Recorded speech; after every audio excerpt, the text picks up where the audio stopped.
and the woman had to live together, they would get married. But now the situation is different. A man and a woman, if they want to live together, they don't have to get married either. So this was a situation, it was not a situation before this revolution came. It was a situation after the revolution. It was after this revolution that women in the United States also started, dressing less and less. But this was a revolution that came on one country and on the people of one country. This revolution of internet, it has affected not only one country, it has affected all countries. It has affected all religions. It has affected all places. It has affected all genders. It has affected all sizes of people. So whether you're in Los Angeles, or you're in New York, or you're in London, or you're in Karachi or Lahore, or even if you are in Mecca or Medina, this internet revolution, this misuse of I has affected each and every person. According to one research, it is said that the most amount of pornography being watched in any one country is Saudi Arabia. So that means this internet, this revolution of the internet has affected each and every one of us. And it has affected all age groups. Not only young people actually misuse the internet, old people misuse the internet. Men misuse it, women misuse it. And people even make children misuse the internet. The websites of child pornography on the internet, they don't only run into dozens or hundreds, they run into tens of thousands. Allahu Akbar. So 3 sins are very common in our times. The first one is the misuse of the internet. And the second one is oppression. We think generally that oppressive people are robbers who come and who rob us. And in the United States, there are no robbers generally. We people who come from Pakistan, generally sometime or the other, especially us who come from Karachi, sometimes, sometime or the other, you faced a robber. People living in poor countries, they face robbers. So generally we think, okay, if somebody robs you, then he's an oppressor. Or we think that sometimes governments are oppressive. When they raise prices of oil or when they raise prices of electricity, we say, oh, this government is very oppressive. So this is our thinking about oppression. That either robbers could be oppressive or sometimes the governments are oppressive.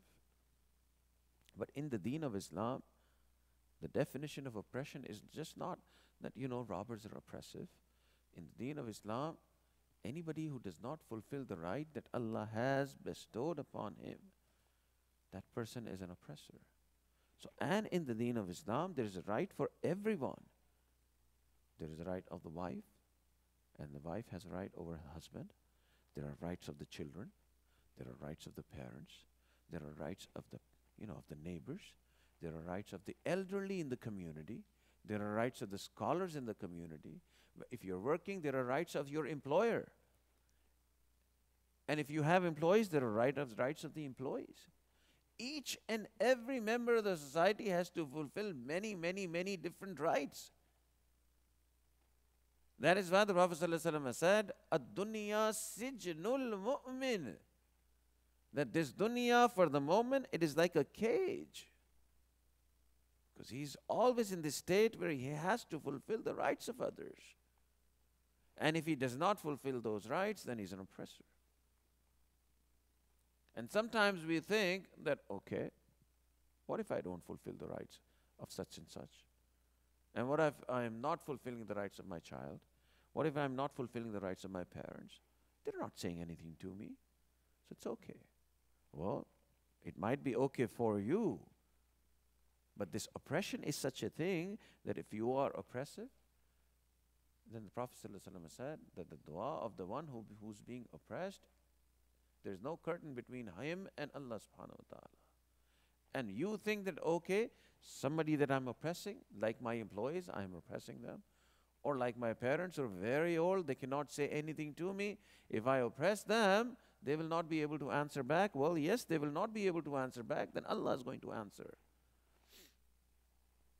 So one of the biggest sins is the misuse of the eye, but the other big sin that we don't consider as sin is oppression. So in a hadith it comes that there was a man who came to the Prophet ﷺ, and he said to the Prophet ﷺ, that, "O Prophet of Allah, my mother is a very old lady and she cannot walk properly, and she wanted to do Hajj. So what I did was I made her do Hajj on my shoulders.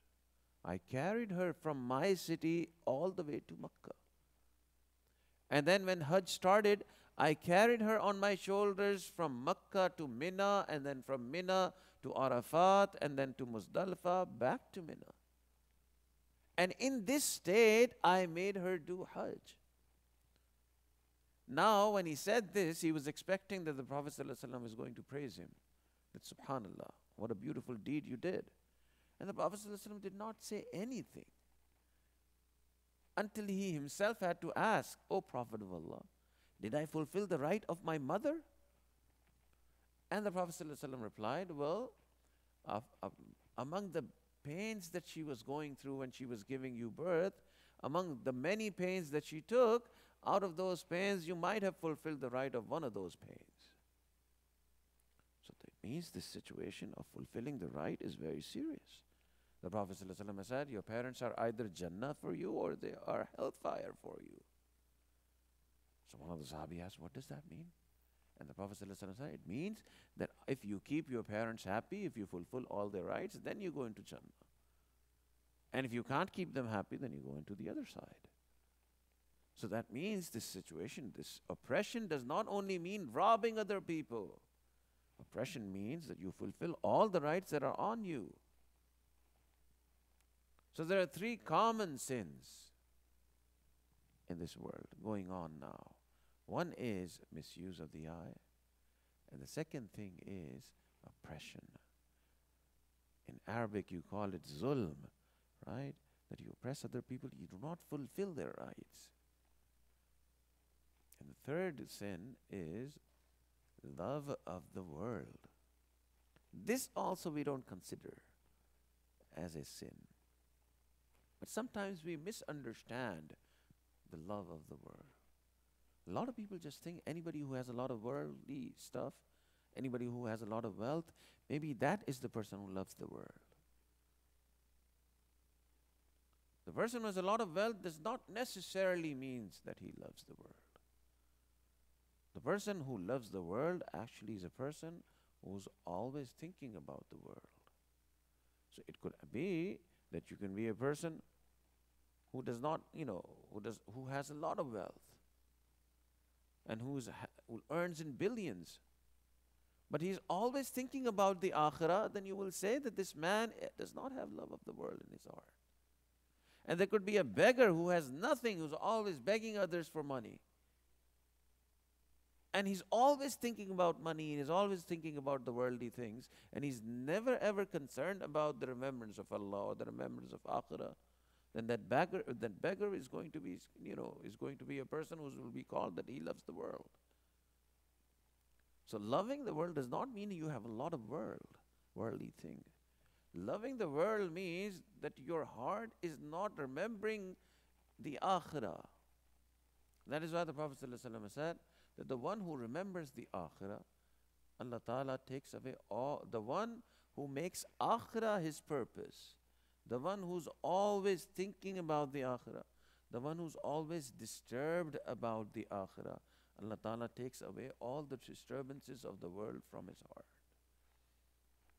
So there are three big sins that are prevalent in this society. One is the misuse of eye. Second is not fulfilling the rights of others. And the third big sin is the love of the world. And sometimes we are not able to find out what is the way out. Am I actually committing this sin or am I not committing this sin? That is why it is important to be in the company of scholars who tell you whether you are in this situation where you're oppressing others, Or you are in this situation where you're running after the world and you have you have no care for the akhirah. It is the other mu'min, the other scholar, the other person who can explain to you whether you are in this situation. Now the question is, how do you get rid of all these sins that you commit? Because if you don't get rid of these sins, then these sins are the things which cause this depression in the society. And the scholars have said there are three ways of how you can get rid of all these sins from your life. And the first way is to remember Allah. The Prophet ﷺ said, Zikrullahi shifa'ul qulub. The remembrance of Allah is the shifa, is the cure for the heart. Now there could be a person who's ready to commit the biggest amount of sins, and then he remembers Allah, and then there he is. He himself does not want to commit that sin. And we've all probably gone through this experience, or we've seen somebody going through this experience, that that same person was committing a lot of sins, and now, because he has some sort of remembrance in his heart for Allah, whether he's praying nafil prayers, whether he's reading the Quran, whether he comes to the masjid, whether he does a lot of tasbih, whether he just does a lot of du'as, whatever it is, he has Allah in his life, automatically his heart is not going to be content with sins. So there's cure for the heart in the remembrance of Allah. There's a story written in the books about this, about this princess, and she fell in love with this person who used to work in the palace. Now we're talking about this Islamic empire, hundreds of years ago, and the story is written in many, many different books. That there was this, the daughter of the king, this princess.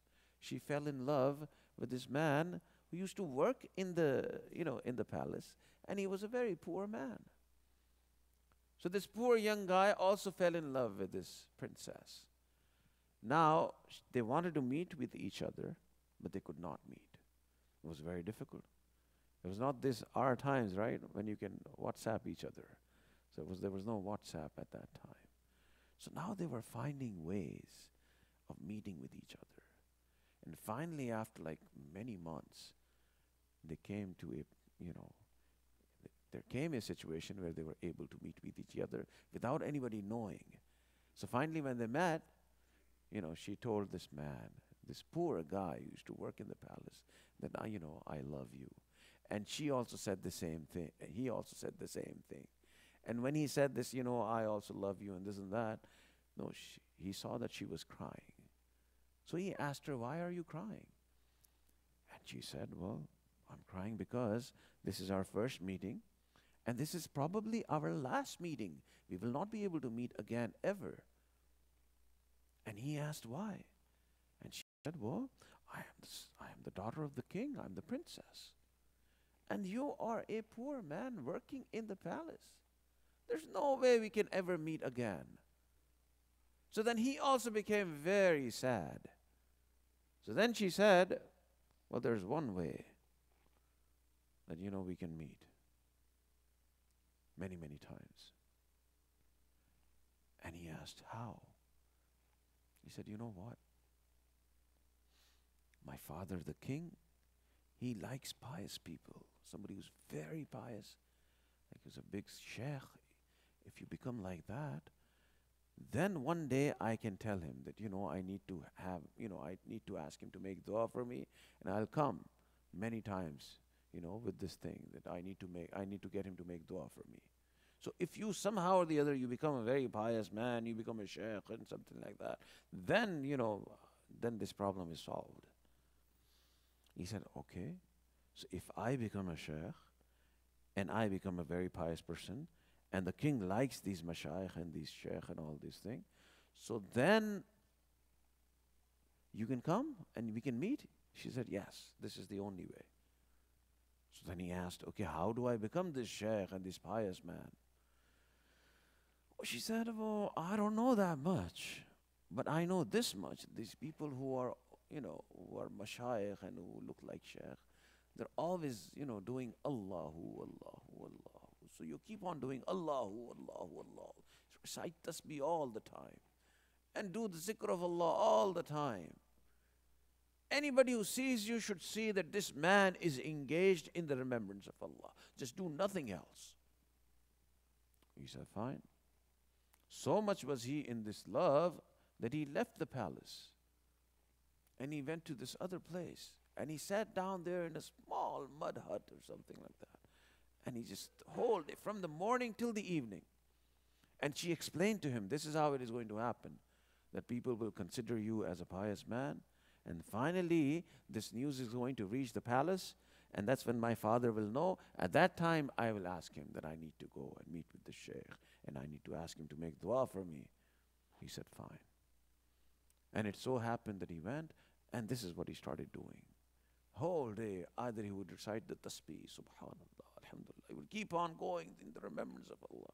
And people were surprised. Look at this man.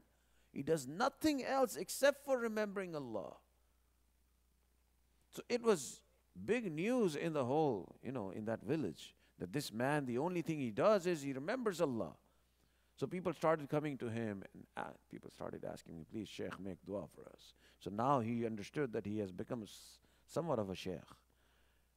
Finally, a few months later, one of the ministers or one of the people working in the palace for the king, he also got to hear the news that there's a man living in this small house, and the only thing he does the whole day is remember Allah. From the morning till the evening, everybody just sees him in this state of remembrance of Allah. So finally he told the king that, in our country there's a person who does nothing else except for remembering Allah. So the king said, oh, such a sheikh in my country, that he does nothing else at all? He said, no, nothing else at all. The only thing he does is the remembrance of Allah. He's always doing zikrullah. So the king said, if there's such a person in my country, then this person I'll have to go meet myself. So the king, he traveled to his small mud hut or whatever he was living in. And when he entered inside, he saw this man in a state of remembrance. Subhanallah, alhamdulillah, Allahu Akbar. This is all. Allahu Akbar, Allahu Akbar, Allahu. So when he saw this, he was like, yes, they were all right. This is a very big sheikh. Because generally what happens is, wherever I go, even if people are in a state of remembrance, they get up and they meet with me and they show a lot of protocol and they show all these things. But this man is really the man of Allah. That even when I came inside of his small mud hut, he did not get up. And he's thinking that this is really the man of Allah. This was the sheikh I was looking for. So he sat down in front of him, showing all sort of adab and everything. That he's the biggest sheikh of the world. He didn't know he was the man who used to work in the palace. And he showed a lot of love, and he asked him to make dua for him. And later on, with a lot of respect, he left that house and he went back to his palace. And that night, when everybody was sitting on the dinner, dinner mat, he said, today I am very happy. So the family members asked, then why are you very happy today? He's like, I'm happy because there's a man in my country who does nothing except for the remembrance of Allah. I've never heard of such a man. I've never seen such a man. Now, as soon as the daughter heard this, she said, Alhamdulillah, my job is done. As soon as she heard this, she goes to the father, that, oh my dear father, I need to meet with this man. I need to ask him to make du'as for me. So the father said, yes, you definitely have to go to him. This is the man whose du'as are always accepted, because he's always in a state of remembrance of Allah. So she asked, when can I go meet him? The father says, you should go as soon as possible and meet with him. So the next day she dressed up, as much as she could. And she went to that small place that he lived in. And when she entered also, he was again doing his tasbih, and he was remembering Allah, and he was doing all these, all those things that you would consider as the remembrance of Allah. And he was going on, Allahu, Alhamdulillah, Allahu Akbar, all these things. So when she saw him doing all of these things, As soon as she entered, she said, now you can stop. And he did not stop. So she stood there for a little bit more. And then she said, whoa, stop. And he would not stop. Then she thought maybe he forgot. So she then explained to him, remember, this was my idea, that you are going to do this, and then my father is going to consider you as a sheikh, and this is how we will meet, so I'm here, so now stop. And he would not stop. So then, obviously, she was the princess. She became a little angry. She was like, do you not want to meet with me? This is after so many months of hard work that now we are meeting with each other and you don't want to meet with me? And he says, and he answers back. He says, the Allah that I'm remembering now, my heart does not want to disobey that Allah. So you can go, I don't want to meet with you. So the scholars have said, this remembrance of Allah is truly the cure for the heart. And when you remember Allah, their heart becomes tranquil. The same person who's ready to commit the biggest of sins, once he remembers Allah, automatically that desire for sin vanishes. So that is why a lot of scholars have said that this remembrance of Allah is a magic.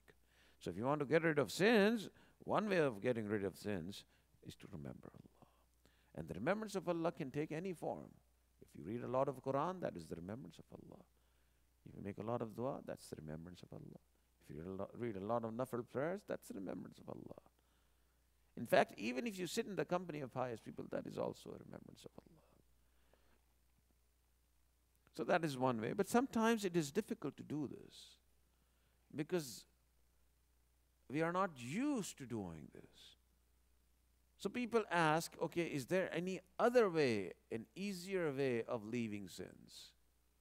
And the scholars said an easier way of leaving sins is to be in the company of pious people and to listen to the advices of the pious people. This is easier than remembering Allah. Allah Ta'ala says in the Quran, فَذَكِّرْ فَإِنَّ الذِّكْرَى تَنْفَعُ الْمُؤْمِنِينَ. That you remember, you give good advice to people, and good advice benefits the mu'min. So if you go in the company of people who give good advice, that is also a source of leaving sins. So some people leave sins when they are in the company of pious people. So Zazan was a very big scholar of his time. And Zazan was named as one of the biggest mashayikh of his time. And Zazan was a scholar at the time of the companions of the Prophet ﷺ. But his initial life was not that great, actually. He was in sins, and he had a beautiful voice, and he used to play this instrument. And when he used to play this instrument and sing, a lot of people used to like it. He used to consider this as wrong. He used to consider this as, as a sin. But he liked it so much, he could not stop himself from doing this. So a lot of people loved it. He also liked it. But he used to think in his mind that this is something wrong. So this thing he would not do in front of pious people. Especially the companions of the Prophet ﷺ, he would never do this in front of them. And he would try his utmost so that whenever he would sing or whenever he would play his instrument, it should be somewhere, away from these pious people. So one day he was singing and he was playing his instrument and there were many people enjoying themselves. In the middle of that, he saw a very, very pious man just walking close to where he was singing. So he got a little upset. And he thought to himself, why is he walking here? Why does he have to come here? And that man was walking very slowly, so he thought to himself, why is he just not passing by? Why is he just walking so slowly? So he became a little troubled, and all of this enjoyment actually became a little disturbed. And he became a little more disturbed when he stopped walking and just stood there. So now he was thinking, why did he stop? Why is he not just passing by? And finally he looked at him and he saw that he was saying something. So he thought to himself that he's giving me, some sort of bad dua or something.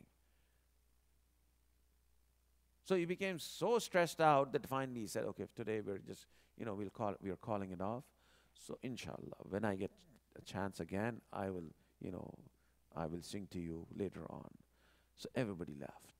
So then he went to the person who was sitting all the way at the end, and he went to him and he asked him that, who was this man, this pious man who was walking past by? He said, you don't know him? He said, no, I don't. He said, he was the Sahabi, he was the companion of the Prophet ﷺ, and his name was Abdullah ibn Masud raziyallahu anhu. He said, what? Abdullah ibn Masud was walking past by, and I was doing all of this? So he felt very bad. And he said that he stood here and he said something. What did he say? He said, well, he stood here and he listened to what you were singing. And he said, what a beautiful voice. And then he said, I wish this voice was used in the recitation of the Quran. So when he heard this, he became even more sad. That, look, I did this big sin in front of the companion, and there he's saying something like this. So he became very sad, and finally he said, where does Abdullah ibn Masud live? So this man said he lived in this area. So he went to Abdullah ibn Masud raziyallahu anhu's house, and he knocked on the door. And the Shaykh came outside. And he told him, Shaykh, I am the person who was singing when you came. And you said that you wished that this voice was used in the recitation of the Quran. Today I am promising you that this voice is going to be used only in the recitation of the Quran. So one sentence of good advice can sometimes change the heart, can sometimes change the person's life. So we have to get rid of these sins, because these sins are what is causing stresses in our lives. Ma asaba min musibatin illa bima kasabat aydin nas. That musibah or stress or difficulties do not come into your life except they are the earnings of your own hands. This is the ayah of the Quran. This is the rule of the Quran. This is the promise of the Quran. So there are three ways of getting rid of sins. One is you spend your time in the remembrance of Allah.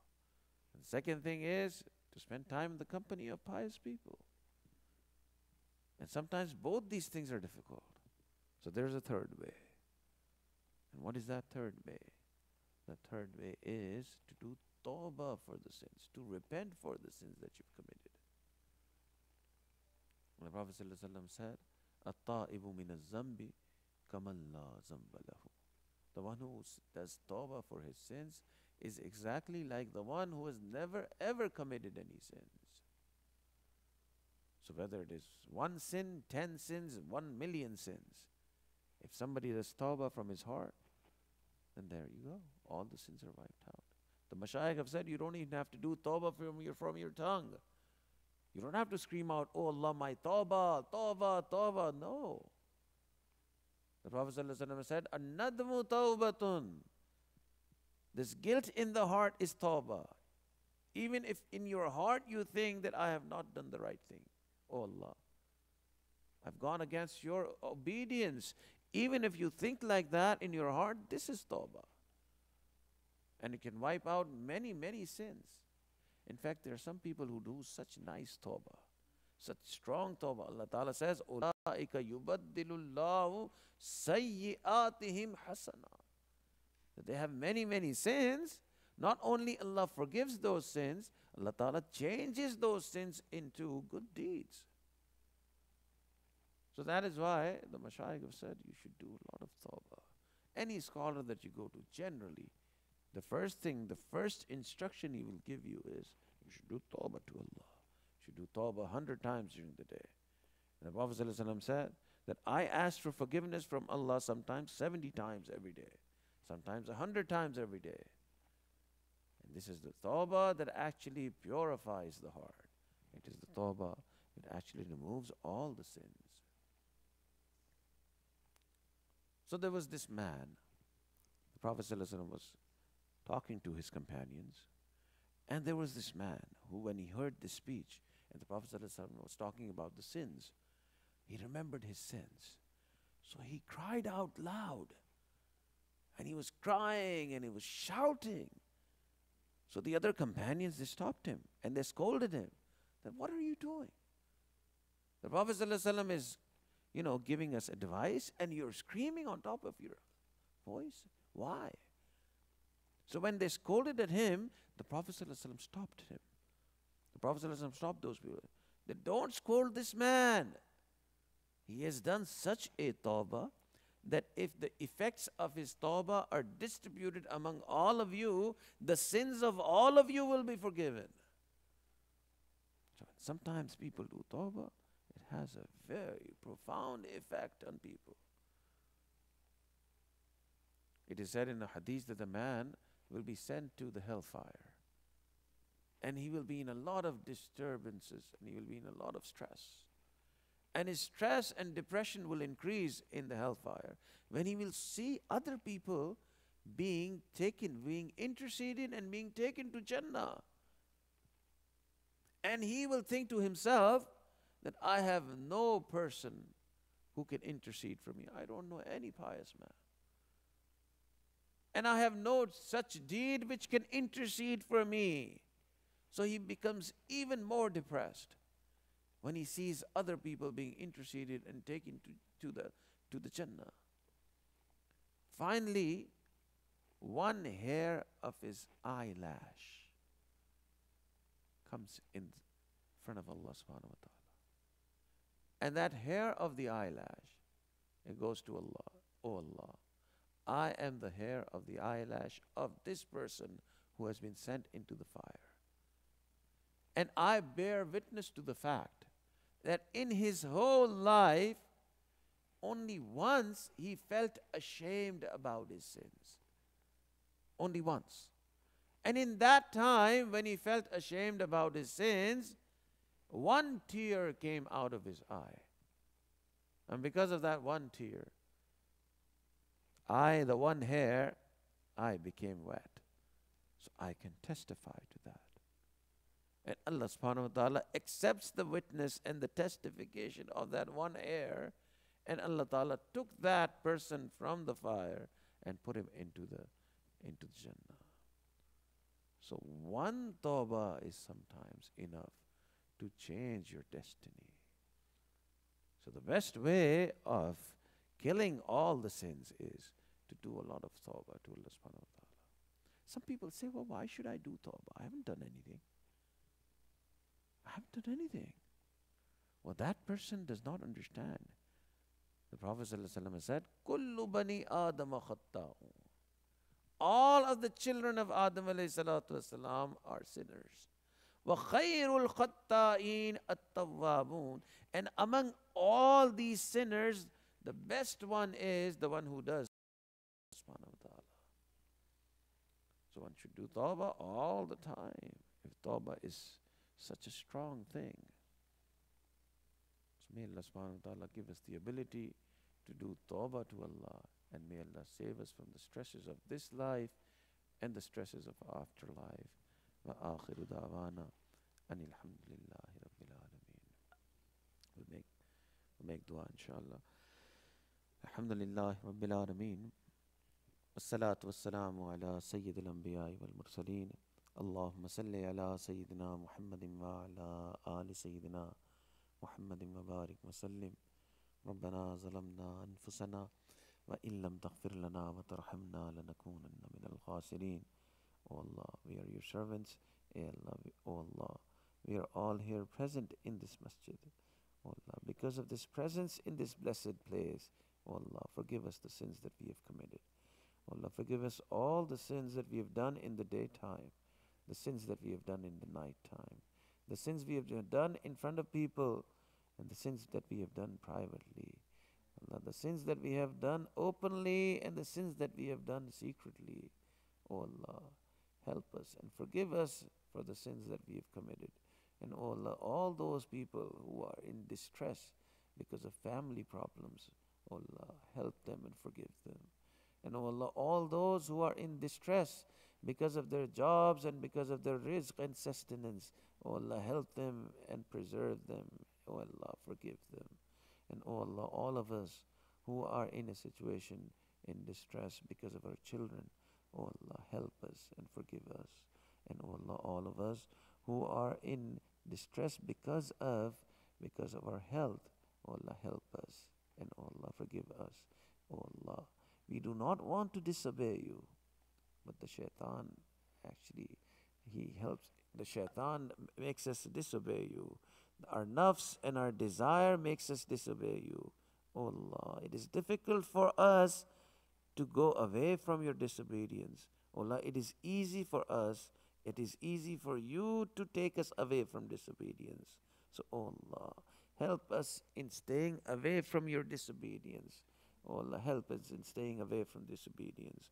O Allah, all our family members, our elders who have died, our teachers who've died, our parents who've died, all of the people, all the Muslims who have died, O Allah, forgive all of them and admit them into paradise.